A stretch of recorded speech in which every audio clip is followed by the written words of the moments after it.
Hey everyone, and welcome to another episode of the Pulse of Healthcare. So this is Chad, and I'm joined today by Dr. John, who's the real expert on this episode. So say hello to everybody, Dr. John.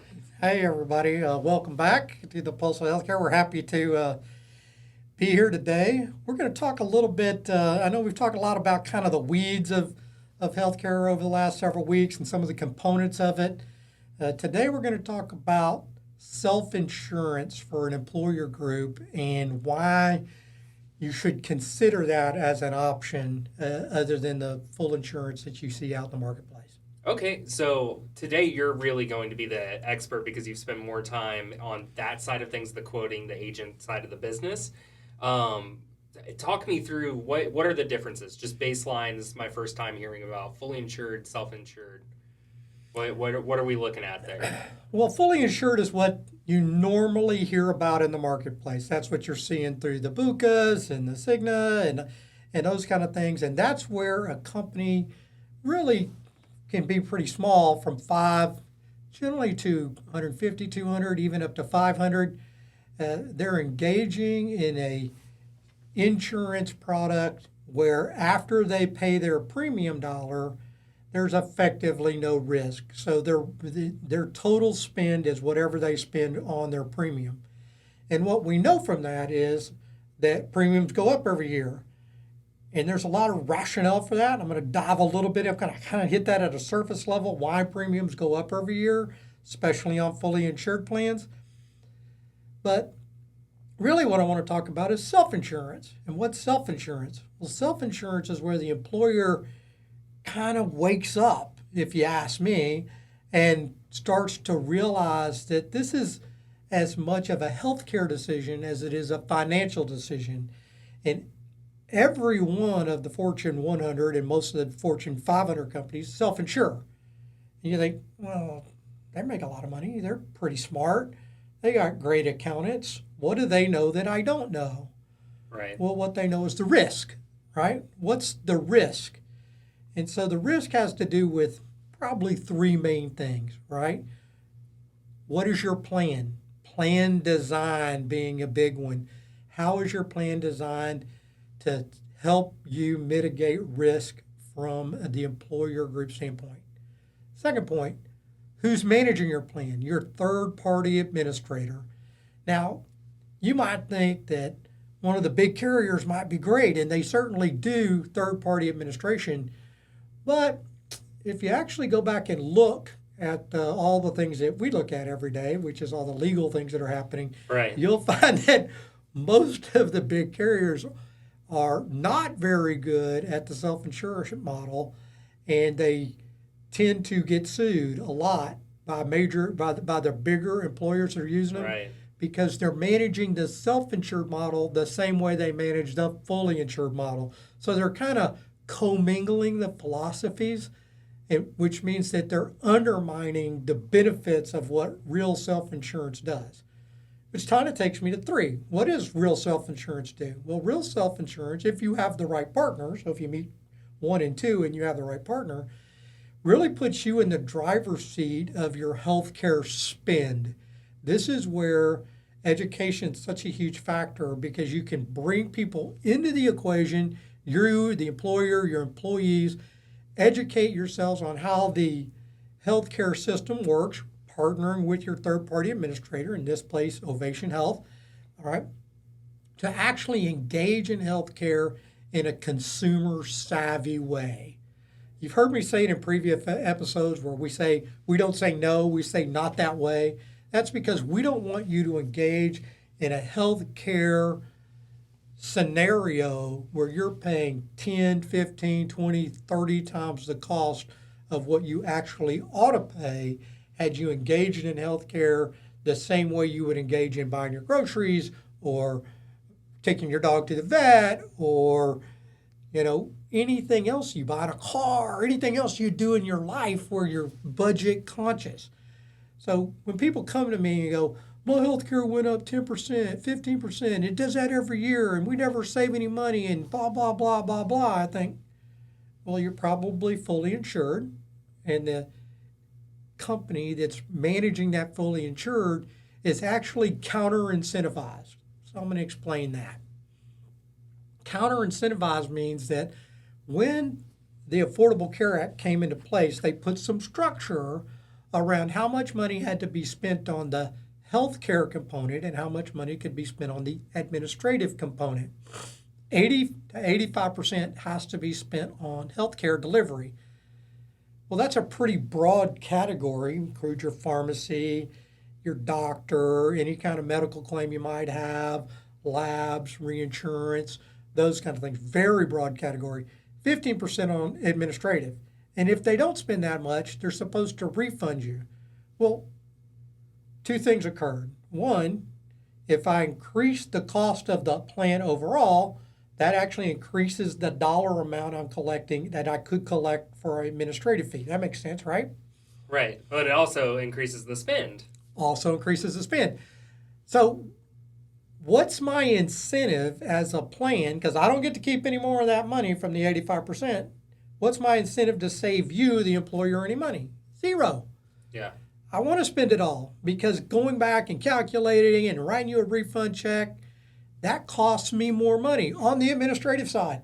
So I'm counter incentivized to save you dollars. I'm much more incentivized for just to use the contracts I have, which is why you see in some of these contracts that you can actually pay more through these major insurer contracts for a service than what's billed. Yeah. Because the craziness of the contracts. And it's like, that makes no sense at all. I would certainly never go to the store and go, you know what, that steak is $20 a pound, but I feel so good I'm going to pay $30. I mean, if you even ask somebody to do that, they'd look at you like you're crazy. But because we don't understand from a employer-employee level the intricacies of how that system's put together, nobody ever asks a question. They don't actually do a deep dive and look at it. So that takes us to the self-insured side of the equation. It's about understanding risk. Now, if you're a really small employer group, 5 lives, 10 lives, even 25 lives, even up to about 50 lives, full insurance is probably the right choice for you. All right? I know as a small business owner myself that you have to manage every dollar and you can't afford unknown cost. So when you have unknown cost, you could easily blow a budget of a small company. So spending a little bit more on healthcare to get full insurance is generally pretty sensible. And you can do that a couple ways. You can do that through your major carrier, or you can do that through Ovation Health, where we're actually offering an aggregate carrier, which is somebody that comes in and takes up the risk. So you as the company don't have any more risk outside of your premium. So it looks like full insurance, but in the self-insurance world, it's called level funding, right? Right. So here we go again, another term, right? Once you get over 50 employees in your group, it starts to make less and less sense to do that. Because at that point, you should be putting enough money aside in your claims trust fund to meet your expected claim spend for the year. And if you've shopped wisely, you have a specific attachment point, which is catastrophic coverage, that can pick up at a very low amount, prospectively. In our case for Ovation Health, it kicks in at $50,000, which is really low, all right? And it covers from $50,000 to unlimited. Wow, that's pretty great. So as an employer, I know my risk is from 0 to 50. If I have more than 50 lives, I'm putting several $1,000s in my account every month to meet claims. Generally by about month 3, I have $50,000 in my account.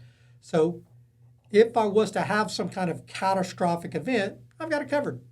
I don't have to worry about it.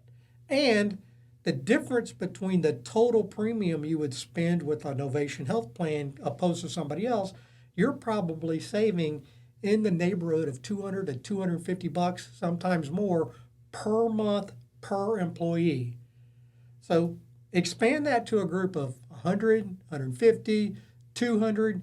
You could literally save hundreds of thousands of dollars a year And if you just took a portion of that and put it over there in my emergency savings account, like, oh my God, I'm really worried I might have lots of catastrophes all at once. Well, you can put that in your own savings account. It's your money, and if you don't spend it, great, use it. Yeah. Invest it right back into your company. Yeah, then you're actually getting the rebate. You're basically giving a rebate to yourself. And anybody that does any kind of economic planning at home or budgeting, that makes perfect sense. I'm going to create me a savings account for the money I know I'm saving between what I'm paying with Ovation and what I pay with somebody else. And then at the end of the year, I can look over there and go, wow, I didn't spend any of that money. Whoop, take it, reinvest it in my company, give bonuses to all my employees, whatever it is that that employer wants to do with that extra savings that they've accumulated over the year. We've been doing this since 2015 with amazing results. Not every company is great at putting money away in savings. I can tell you that since 2015, that's 8 years now. I think 8 years. Yeah, 8 years now. We've had groups with us, literally almost the majority of our groups, that have never had a cost increase. So think about that. I'm self-insured. I understand now from the business side that this is about taking risk. I've worked with Ovation Health and my TPA, which is the same, and I've determined that I can actually not only save money and deliver great health care, but I actually can keep my costs down or level. So if we went back to 2015 and these groups were with another plan and had an average rate increase of about 8 to 13%, that's the range that it's been over those last 8 years, every year, how much have they saved? Right. I mean, and especially coming off the heels of a global pandemic and unsure times for a lot of companies, this type of these incremental savings that add up drastically over the course of a year, 2 years, 5 years. It's a no brainer if you're willing to invest in yourself, right? If you're willing to grow the knowledge and utilize the plan correctly and have a good plan backed behind you, then it seems like a no brainer to me. Well, I think it is. And, what I think is that any kind of insurance is fear-based, right? I have a fear of getting sick. I have a fear of getting in a wreck. I have a fear of my house flooding or catching on fire. So we buy insurance to protect ourselves, to protect us against significant financial loss, whatever that is. But it doesn't mean that once we engage in that activity, we're supposed to turn off our brains and become bad consumers. I know I shop my car insurance every year. Yeah, you have to. I shop my homeowner's insurance every year. And I'm like thrilled when I can save like $200 or $300. It's like, wow, I saved $200. They were raising my rate for this company. I switched company, they dropping my rates. But when it comes to healthcare, we get so paralyzed that, when we're told, oh, your rate's going up 10%, 15%, or, and you can track that. You go, well, 8 years ago, I was paying $500 and now I'm paying $850. Why are we not looking at better options? Why are we not talking to somebody and saying, teach me how to save money? Yeah. I mean, and I think the global market already has grown to have an issue with speaking with their dollar, right? I think consumers fairly often, and even from a company perspective, can go the quote unquote easy route, right? Which would be the fully insured. You're doing all the work. I really don't have to think about this. We're covered in this circumstance. I'm willing to pay extra money for whatever reason. But then in the terms that you're putting it in, it's really minimal effort to be a smart consumer, shop the market, and mitigate some of that spend. We can speak with our dollars, and market trends will shift as long as people just make the decision to be a smarter and better consumer. Well, cash is king, right? Yeah. And one of the ways that, through Ovation and our TPA that we operate is we make cash deals with providers, with specialists, with surgery centers, with hospitals. And the savings that we reap for our employees on that are huge. Yeah. I mean, tens of thousands of dollars in some cases. Right. That's using your dollar wisely. That's capitalizing on a great relationship with your administrator so you can not only mitigate your healthcare spend the way you should, right, but save money. Yeah. We're about to renew 15 companies. I just did the spreadsheet for that, right? Exactly one of them out of 15, we're actually recommending a rate increase. So that's a pretty good percentage, right? Not all of them had great experience all year long, but all of them have worked with us to control their healthcare spend, to work with us so they use our concierge services for referrals, work with us to make sure that they're not overspending on their RX. And when they do that, we actually return that by saying, you know what, your rate's the same next year. Well, companies like this, where we are specialized in self insurance and we deal with these other companies that are going through that process, we're not counter incentivized, right? We're incentivized to retain our business, which means saving them their premium dollars, right? Because those premium dollars, as you always put it, is the skin in the game. Right. And whereas on the other side, like you said, I mean, federally, we would be incentivized to spend your money. Right. I mean, And I'll make a point there because I said we're going to raise the rates on one group, and we're raising the rates about 5%, which is below the market average, right? But I want to be clear about that. As the plan, as the administrator, we're not increasing our fees a single no, penny. yeah. You need a little more money to cover yourselves. That's right. Right. We're just saying, hey, group, you're going to need a little more cash in your claims fund based on our experience last year and looking through this through the actuarial lens. We want to make sure that you have enough money to cover your claims and your fund. Yeah. We didn't raise our rates at all. So that's also kind of weird and counterintuitive because you don't know what's going on. We're transparent about that. That's though. right. We are atypical in that way. We have that transparency, and here's the amount that is blocked out for the other ancillary benefits and us, right, for the administrative side.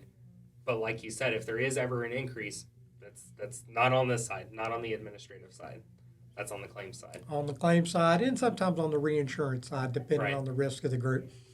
In this case, it's only on the claim side. So yeah. I think that's important to know. So let me wrap this up. Self-insurance, when should you do it? I think you should certainly look at it if you have 50 employees or more. Yes. You definitely should look at it. Happy to have a conversation with any employer or CFO and go through the numbers and the math and determine, is that the right decision for your company? We do have companies as small as 15 that are self-insured. They understand the risk, all right? And they've been doing it for a long time with us, again, since 2015, all right? If you've got 100 employees and you're not self-insured, I think you're throwing good money after bad.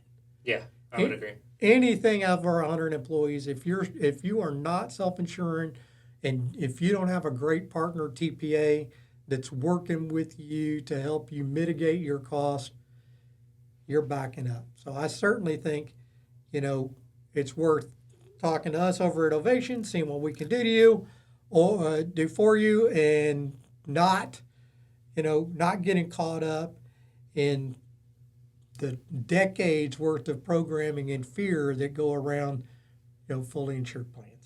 Yeah, absolutely. Thank you for teaching me about it because I had known a little bit of the differences, but it's nice to hear it all laid out like that. It really, like I said, it seems like a no-brainer. It really is. Anyway, that wraps up our episode for this week. We're going to be back. We're actually a couple weeks behind, so we're probably going to do another one later on in this week, and right. We'll jump back in and be rocking and rolling. Absolutely. See everybody next time.